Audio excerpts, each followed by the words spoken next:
5th of May. I must have been asleep, for certainly if I had been fully awake, I must have noticed the approach of such a remarkable place.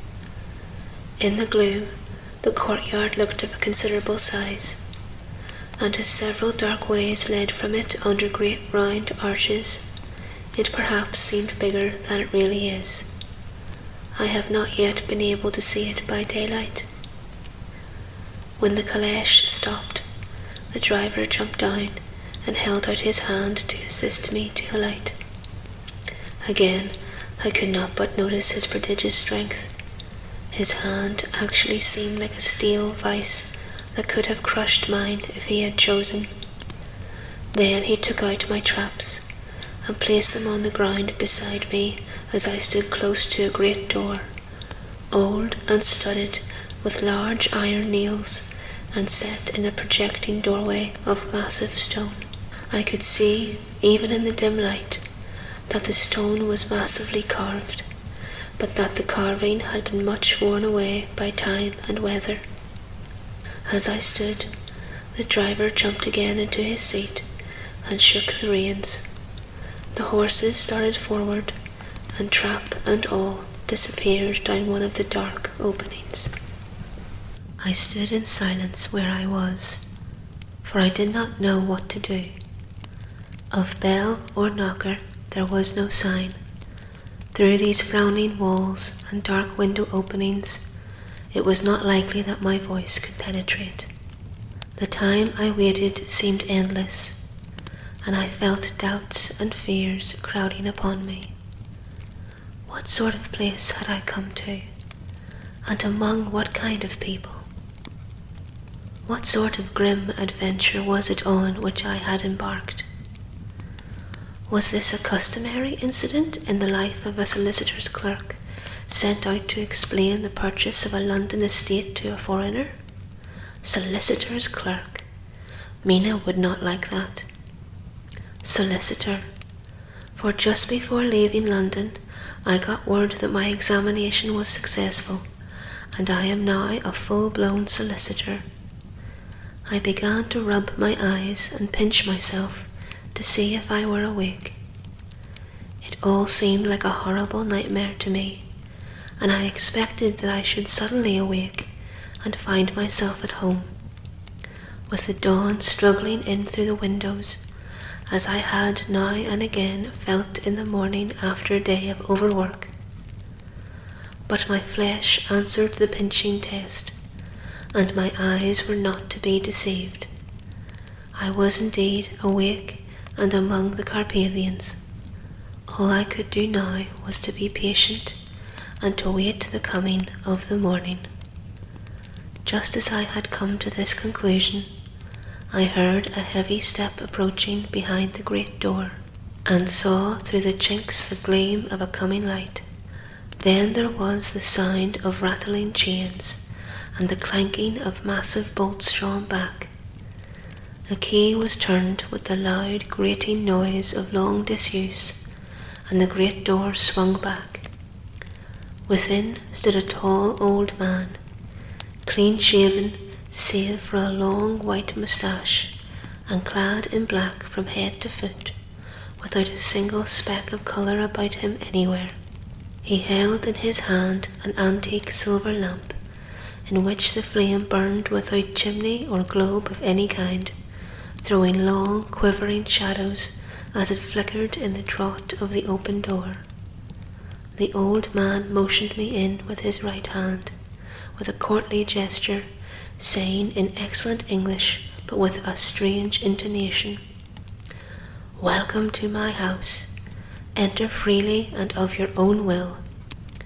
He made no motion of stepping to meet me, but stood like a statue, as though his gesture of welcome had fixed him into stone. The instant, however, that I had stepped over the threshold, he moved impulsively forward, and holding out his hand, grasped mine with a strength which made me wince, an effect which was not lessened by the fact that it seemed as cold as ice, more like the hand of a dead than a living man. Again he said, Welcome to my house. Come freely, go safely, and leave something of the happiness you bring. The strength of the handshake was so much akin to what I had noticed in the driver, whose face I had not seen, that for a moment I doubted if it were not the same person to whom I was speaking. So to make sure, I said interrogatively, "Count Dracula?" He bowed in a courtly way as he replied, "I am Dracula, and I bid you welcome, Mr. Harker, to my house. Come in. The night air is chill, and you must need to eat and rest." As he was speaking, he put the lamp on a bracket on the wall, and stepping out, took my luggage. He had carried it in before I could forestall him. I protested, but he insisted. "Nay, sir, you are my guest. It is late, and my people are not available. Let me see to your comfort myself." He insisted on carrying my traps along the passage, and then up a great winding stair, and along another great passage, on whose stone floor our steps rang heavily. At the end of this, he threw open a heavy door, and I rejoiced to see within a well-lit room in which a table was spread for supper, and on whose mighty hearth a great fire of logs, freshly replenished, flamed and flared. The Count halted, putting down my bags, closed the door, and crossing the room, opened another door, which led into a small octagonal room lit by a single lamp, and seemingly without a window of any sort. Passing through this, he opened another door, and motioned me to enter. It was a welcome sight, for here was a great bedroom, well lighted and warmed with another log fire, also added to but lately, for the top logs were fresh, which sent a hollow roar up the wide chimney. The Count himself left my luggage inside, and withdrew, saying, before he closed the door, "You will need, after your journey, to refresh yourself by making your toilet. I trust you will find all you wish. When you are ready, come into the other room, where you will find your supper prepared." The light and warmth and the Count's courteous welcome seemed to have dissipated all my doubts and fears. Having then reached my normal state, I discovered that I was half famished with hunger, so making a hasty toilet, I went out to the other room. I found supper already laid out. My host, who stood on one side of the great fireplace, leaning against the stonework, made a graceful wave of his hand to the table and said, "I pray you, be seated and sup how you please. You will, I trust, excuse me that I do not join you, but I have dined already, and I do not sup." I handed to him the sealed letter which Mr. Hawkins had entrusted to me. He opened it and read it gravely. Then, with a charming smile, he handed it to me to read. One passage of it, at least, gave me a thrill of pleasure. "I must regret that an attack of gout, from which malady I am a constant sufferer, forbids absolutely any travelling on my part for some time to come. But I am happy to say I can send a sufficient substitute, one in whom I have every possible confidence. He is a young man, full of energy and talent in his own way, and of a very faithful disposition. He is discreet and silent, and has grown into manhood in my service. He shall be ready to attend on you when you will during his stay, and shall take your instructions in all matters." The Count himself came forward and took off the cover of a dish, and I fell to at once on an excellent roast chicken. This, with some cheese and a salad, and a bottle of old Tokay, of which I had 2 glasses, was my supper. During the time I was eating, the Count asked me many questions as to my journey, and I told him by degree all I had experienced. By this time I had finished my supper, and by my host's desire had drawn up a chair by the fire and begun to smoke a cigar which he offered me, at the same time excusing himself that he did not smoke. I had now an opportunity of observing him, and found him of a very marked physiognomy. His face was a very strong, aquiline, with high bridge of the thin nose and peculiarly arched nostrils, with lofty domed forehead, and hair growing scantily round the temples but profusely elsewhere. His eyebrows were very massive, almost meeting over the nose, and with bushy hair that seemed to curl in its own profusion. The mouth, so far as I could see it under the heavy moustache, was fixed and rather cruel looking, with peculiarly sharp white teeth. These protruded over the lips, whose remarkable ruddiness showed astonishing vitality in a man of his years. For the rest, his ears were pale, and at the tops extremely pointed. The chin was broad and strong, and the cheeks firm though thin. The general effect was one of extraordinary pallor. Hitherto I had noticed the backs of his hands as they lay on his knees in the firelight, and they had seemed rather white and fine. But seeing them now close to me, I could not but notice that they were rather coarse, broad, with squat fingers. Strange to say, there were hairs in the centre of the palm. The nails were long and fine, and cut to a sharp point. As the Count leaned over me and his hands touched me, I could not repress a shudder. It may have been that his breath was rank, but a horrible feeling of nausea came over me, which, do what I would, I could not conceal. The Count, evidently noticing it, drew back, and with a grim sort of smile, which showed more than he had yet done his protuberant teeth, sat himself down again on his own side of the fireplace. We were both silent for a while, and as I looked towards the window, I saw the first dim streak of the coming dawn. There seemed a strange stillness over everything, but as I listened, I heard, as if it from down below in the valley, the howling of many wolves.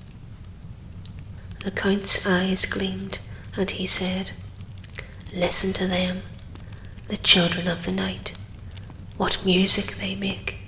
Seeing, I suppose, some expression in my face strange to him, he added, "Ah, sir, you dwellers in the city cannot enter into the feelings of the hunter." Then he rose and said, "But you must be tired. Your bedroom is all ready, and tomorrow you shall sleep as late as you will. I have to be away till the afternoon, so sleep well and dream well." With a courteous bow, he opened for me himself the door to the octagonal room, and I entered my bedroom. I am all in a sea of wonders. I doubt, I fear, I think strange things, which I dare not confess to my own soul. God keep me, if only for the sake of those dear to me. 7th of May. It is again early morning, but I have rested and enjoyed the last 24 hours. I slept till late in the day, and awoke of my own accord. When I had dressed myself, I went into the room where we had supped, and found a cold breakfast laid out, with the coffee kept hot by the pot being placed on the hearth. There was a card on the table, on which was written, "I have to be absent for a while. Do not wait for me. D." I set to and enjoyed a hearty meal. When I had done, I looked for a bell so that I might let the servants know I had finished, but I could not find one. There are certainly odd deficiencies in the house, considering the extraordinary evidence of wealth which are round me. The table service is of gold, and so beautifully wrought that it must be of immense value. The curtains and upholstery of the chairs and sofas, and the hangings of my bed, are of the cosiest and most beautiful fabrics, and must have been of fabulous value when they were made, for they are centuries old, though in excellent order. I saw something like them in Hampton Court, but there they were worn and frayed and moth-eaten. but still in none of the rooms is there a mirror. There is not even a toilet glass on my table, and I had to get the little shaving glass from my bag before I could either shave or brush my hair.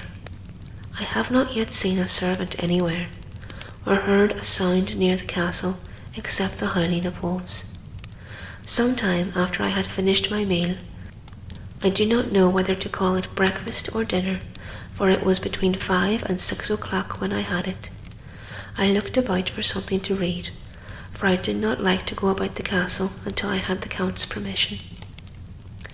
There was absolutely nothing in the room, book, newspaper, or even writing materials, so I opened another door in the room and found a sort of library. The door opposite mine I tried, but found it locked. In the library I found, to my great delight, a vast number of English books, whole shelves full of them, and bound volumes of magazines and newspapers. A table in the centre was littered with English magazines and newspapers, though none of them were of very recent date. The books were of the most varied kind: history, geography, politics, political economy, botany, geology, law, all relating to England and English life and customs and manners. There were even such books of reference as the London Directory, the Red and Blue books, Whitaker's Almanac, the Army and Navy lists, and, it somehow gladdened my heart to see it, the Law list. Whilst I was looking at the books, the door opened and the Count entered. He saluted me in a hearty way and hoped that I had had a good night's rest. Then he went on, "I am glad you found your way in here, for I am sure there is much that will interest you. These companions," and he laid his hand on some of the books, "have been good friends to me, and for some years past, ever since I had the idea of going to London, have given me many, many hours of pleasure. Through them I have come to know your great England, and to know her is to love her. I long to go through the crowded streets of your mighty London, to be in the midst of the whirl and rush of humanity, to share its life, its change, its death, and all that makes it what it is. But alas, as yet I only know your tongue through books. To you, my friend, I look that I know it to speak."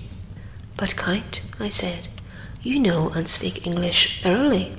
He bowed gravely. "I thank you, my friend, for your all too flattering estimate, but yet I fear that I am but a little way on the road I would travel. True, I know the grammar and the words, but yet I know not how to speak them." "Indeed," I said, "you speak excellently." "Not so," he answered. "Well, I know that, did I move and speak in your London, none there are who would not know me for a stranger. This is not enough for me. Here I am noble. I am boyar. The common people know me, and I am master. But a stranger in a strange land, he is no one. Men know him not, and to know not is to care not for.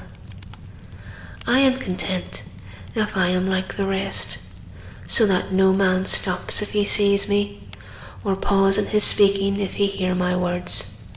Ha ha, a stranger. I have been so long master that I would be master still, or at least that none other should be master of me. You come to me not alone as agent of my friend Peter Hawkins of Exeter to tell me all about my new estate in London.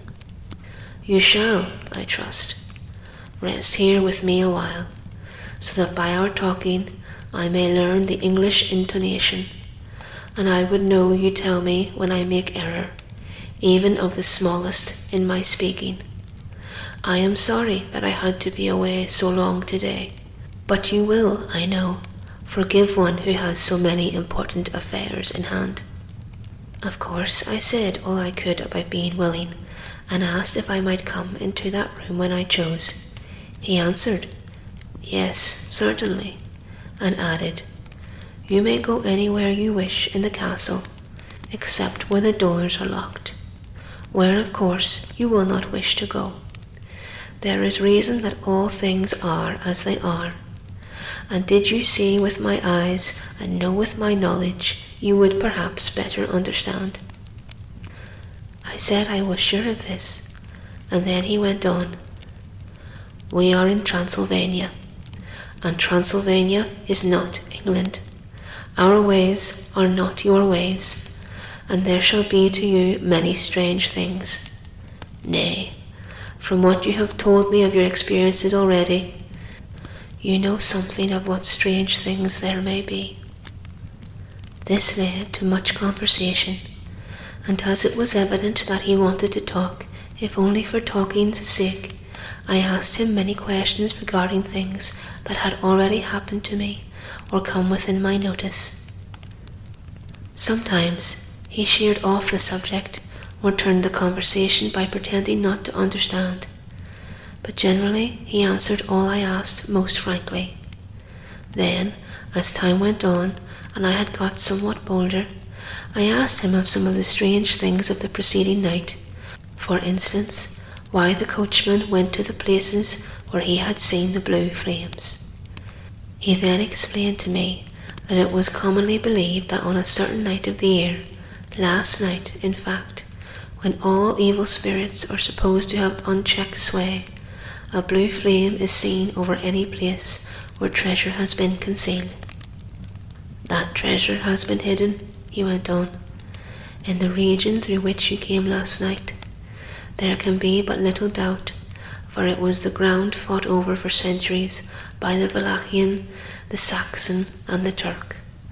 Why, there is hardly a foot of soil in all this region that has not been enriched by the blood of men, patriots or invaders. In old days there were stirring times, when the Austrian and the Hungarian came up in hordes, and the patriots went out to meet them, men and women, the aged and the children too, and waited their coming on the rocks above the passes, that they might sweep destruction on them with their artificial avalanches. When the invader was triumphant, he found but little, for whatever there was had been sheltered in the friendly soil. "But how," said I, "can it have remained so long undiscovered, when there is a sure index to it, if men will but take the trouble to look?" The Count smiled, and as his lips ran back over his gums, the long, sharp canine teeth showed out strangely, he answered, "Because your peasant is at heart a coward and a fool. Those flames only appear on one night, and on that night no man of this land will, if he can help it, stir without his doors. And, dear sir, even if he did, he would not know what to do. Why, even the peasant that you tell me of, who marked the place of the flames, would not know where to look in the daylight even for his own work. Even you would not, I dare be sworn, be able to find these places again." "There you are right," I said. "I know no more than the dead where even to look for them." Then we drifted into other matters. "Come," he said at last, "tell me of London, and of the house which you have procured for me."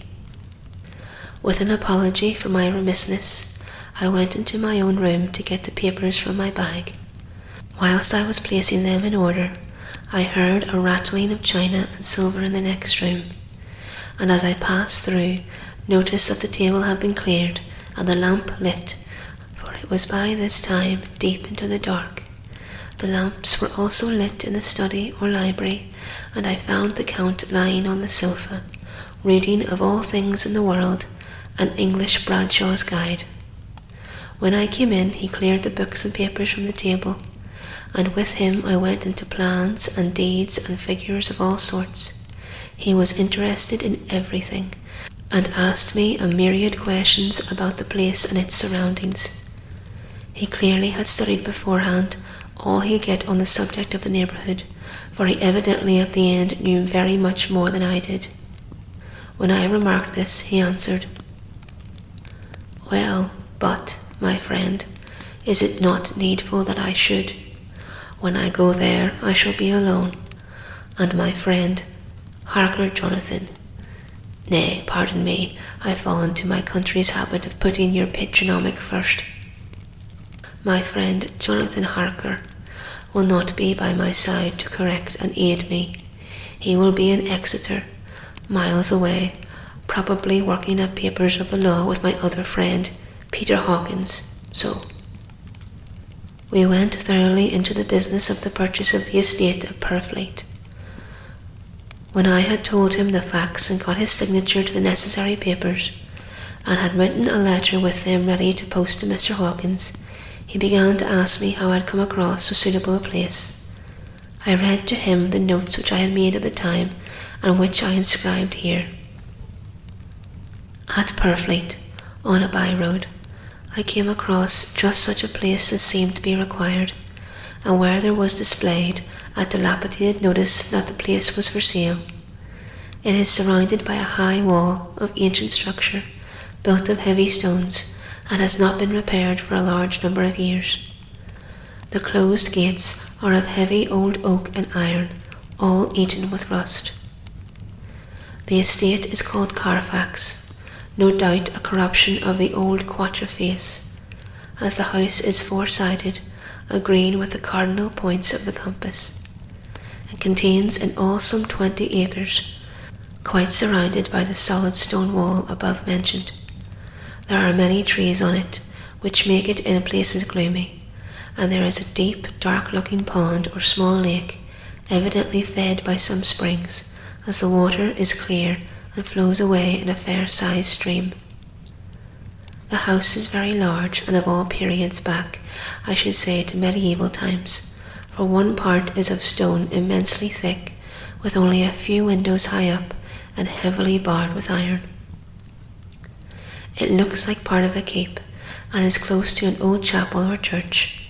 I could not enter it, as I had not the key of the door leading to it from the house, but I have taken with my kodak views of it from various points. The house has been added to, but in a very straggling way, and I can only guess at the amount of ground it covers, which must be very great. There are but few houses close at hand, one being a very large house only recently added to and formed into a private lunatic asylum. It is not, however, visible from the grounds. When I had finished, he said, "I am glad that it is old and big. I myself am of an old family, and to live in a new house would kill me. A house cannot be made habitable in a day, and, after all, how few days go to make up a century. I rejoice also that there is a chapel of old times.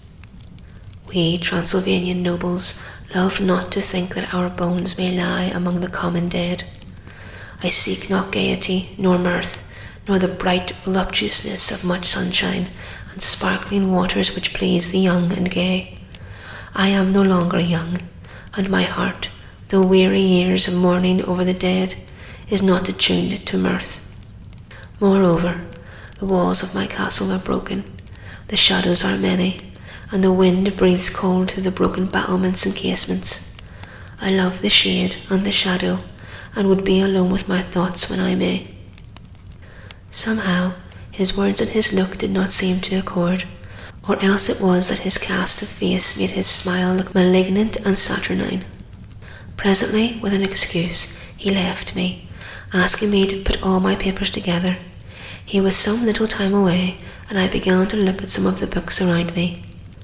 One was an atlas, which I found open naturally in England, as if that map had been much used. On looking at it, I found in certain places little rings marked, and on examining these I noticed that one was near London on the east side, manifestly where his new estate was situated. The other two were Exeter and Whitby on the Yorkshire coast. It was the better part of an hour when the Count returned. "Ah," he said, "still at your books. Good. But you must not work always. Come, I am informed that your supper is ready." He took my arm and we went into the next room, where I found an excellent supper ready on the table. The Count again excused himself, as he had dined out on his being away from home. But he sat as on the previous night and chatted whilst I ate.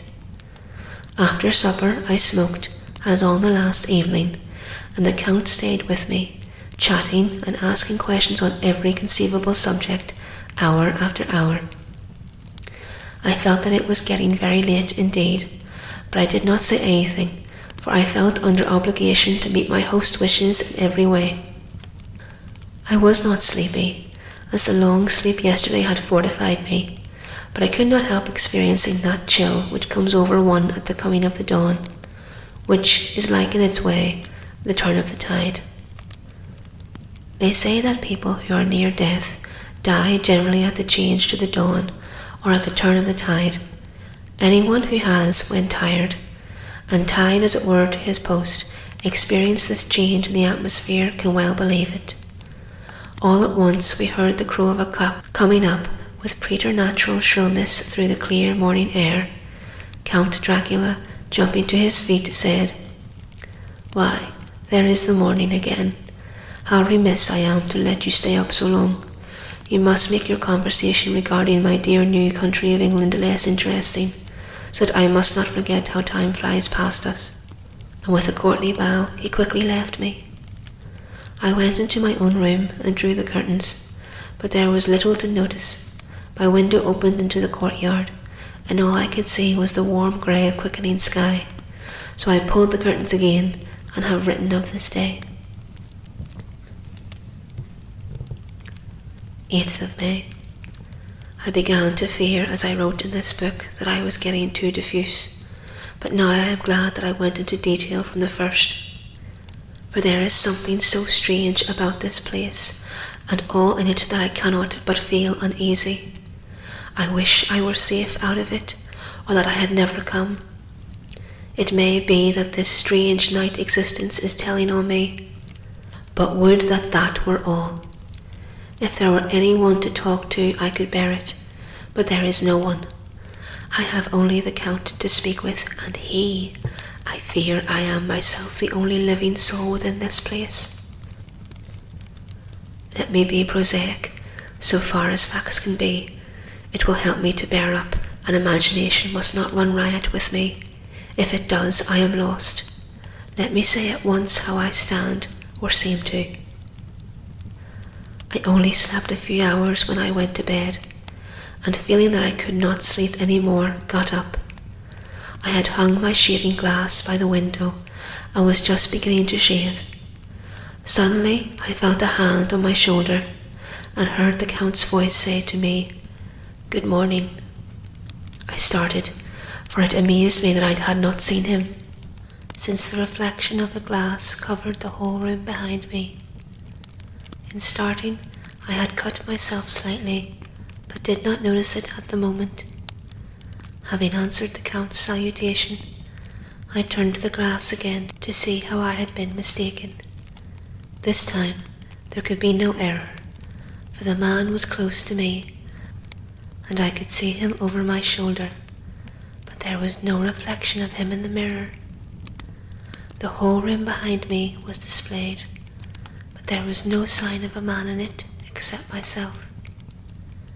This was startling, and, coming on the top of so many strange things, was beginning to increase the vague feeling of uneasiness which I always have when the Count is near.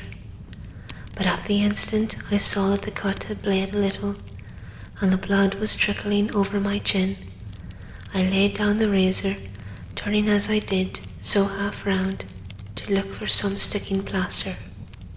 When the Count saw my face, his eyes blazed with a sort of demonic fury, and he suddenly made a grab at my throat.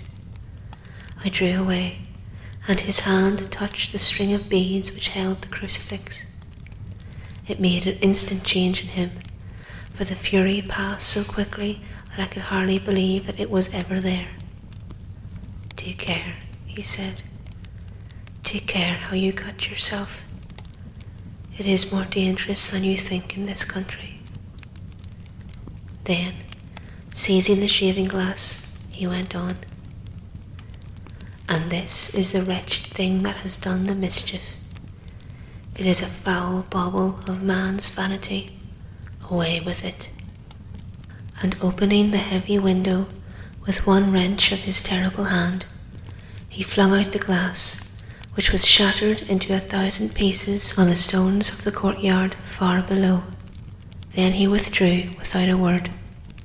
It is very annoying, for I do not see how I am to shave, unless in my watch case or the bottom of the shaving pot, which is fortunately of metal.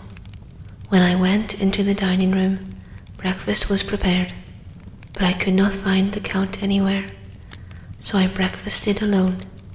It is strange that as yet I have not seen the Count eat or drink. He must be a very peculiar man. After breakfast, I did a little exploring in the castle. I went out on the stairs and found a room looking towards the south. The view was magnificent, and from where I stood there was every opportunity of seeing it. The castle is on the very edge of a terrible precipice. A stone falling from the window would fall 1,000 feet without touching anything. As far as the eye can reach is a sea of green treetops, with occasionally a deep rift where there is a chasm. Here and there are silver threads, where the rivers wind in deep gorges through the forests. But I am not in heart to describe beauty, for when I had seen the view, I explored further. Doors, doors, doors everywhere, and all locked and bolted. In no place, save from the windows in the castle walls, is there an available exit. The castle is a veritable prison, and I am a prisoner